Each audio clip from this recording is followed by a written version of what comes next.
My name is Robert Malone, and I'm a United States-based physician and scientist. These are my truths, and I believe they're self-evident. We all stand on the shoulders of giants. The simple truths are what matter most. Honest words spoken from the heart can change the world. It's my opinion that we should not have politicized the public health response to SARS-CoV-2 and COVID-19. And Justin Trudeau should have focused on managing the actual ground truth of COVID-19 instead of following the script provided to him by the leadership of the World Economic Forum. I'm a physician and a scientist, and I'm highly trained and experienced in developing vaccines and other medicines. But I've also been a carpenter, a farmhand, and I still work my farm. I drive a GMC dually diesel flatbed, a Kubota farm tractor, and can run a skid loader or drive a team of Percheron horses. By the original meaning, I am a teamster. And I'm speaking to my friends and colleagues who've shown enormous courage, the truckers of Canada. I come to you with an open heart and committed to healing and bringing three simple words: integrity, dignity, and community. These are three simple words that ring like bells in the souls of honest people. I come to tell you that we're seeing shocking signals of desperation from our opponents. Benito Mussolini, who created fascism in the 20th century, once said fascism should more properly be called corporatism, since it's the merger of the state and corporate power. In the actions of the governments of Ottawa and Canada, we're now able to clearly see the hidden face that was previously not observable of global fascist totalitarianism, by which I mean, as Mussolini defined it, the fusion of corporate power and government power. For the first time, we can clearly see that they are willing and able to collude with Silicon Valley to weaponize the banking system against us and against you. Taking $10 million from a political fundraising campaign is something that most of us could not have imagined 2 years ago. Clearly, this has backfired because it has exposed to everyone that there is an unnatural coordination between government, the information technology sector, and the banks. And now we have direct video evidence of this collusion from the infamous Zoom call documenting the involvement of the government and mayor of Ottawa in this collusion. The censorship is ramping up. More signs of desperation, and our opponents are no longer really trying to justify it. The attacks on Joe Rogan are truly a desperate act. To attack the most beloved media icon in North America has so much downside that I can't believe they're doing it. But again, it shows that they're coordinating. Did you know that Spotify and Moderna share the same number one investor? Bailey Gifford Asset Management owns 11.5% of both companies, the largest single shareholder. This strategy is backfiring. Joe Rogan is still strong, and the central pharmaceutical and banking system is hated more than ever.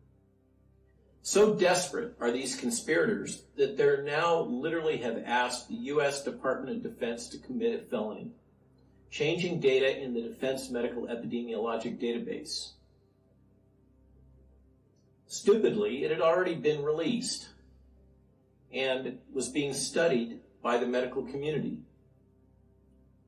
Thank you to Teresa Long and the brave military personnel that pulled these data down and have shared them through a whistleblower act, including with Senator Ron Johnson. But these people were caught with their pants down, changing data after the fact. My guess is that this deserves a criminal investigation. This will also backfire because now people are personally exposed, and I think they'll either run for the hills or become whistleblowers themselves to cover themselves. Fourth key point about the desperation of our opponents It's time to end the fake emergency powers that they have used to suspend your constitutional and natural rights. The censoring must stop, and these emergency powers must be rescinded. Integrity is a commitment to truth in what you say, how you live, and how you treat others.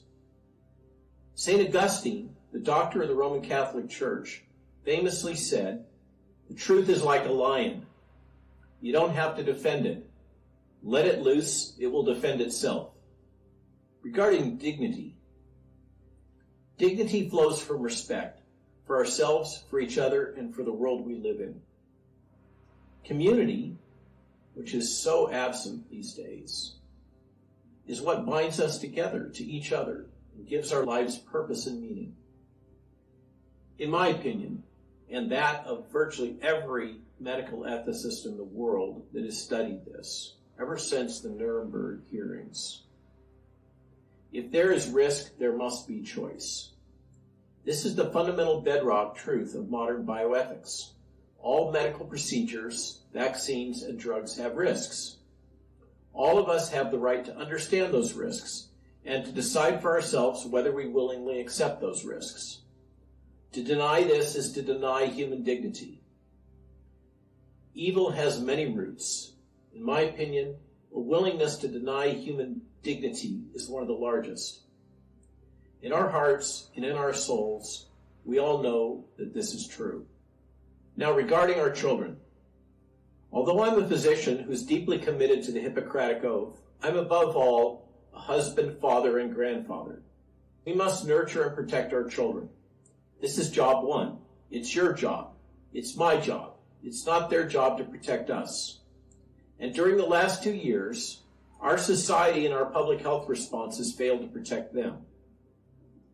Many things that our public health system has demanded we do to our children, in fact, has directly harmed them.